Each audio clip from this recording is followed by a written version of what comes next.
Maktabimizning 3-sinf o'quvchilari darsdan tashqari mashg'ulotlarda 10 ta badiiy asarni o'qib yakunladilar. Shu munosabat bilan Kitob mening do'stimsan deb nomlangan madaniy, ma'rifiy tadbir tashkil etildi. Tadbirning asosiy maqsadi bolalarda kitobga bo'lgan qiziqishni oshirish, fikrlash va mulohaza yuritish ko'nikmalarini rivojlantirish hamda o'z fikrini erkin ifodalashga o'rgatishdan iborat edi.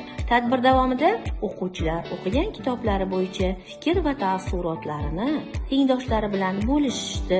Qahramon va asarlardagi muhim g'oyalar haqida mulohazalar bildirdilar. Shuningdek, tadbirning eng qiziqarli qismi sifatida obrazli sahna ko'rinishlari namoyish etildi. O'quvchilar sahnada kitob qahramonlarini jonlantirib, ularning xarakterini harakat va so'z orqali ifodaladilar. Bu esa tadbirni yanada jonli va esda qolarli qildi. Mazkur tadbir bolalarda kitobga muhabbat, o'qish madaniyati va nutq madaniyatini rivojlantirishga xizmat qildi.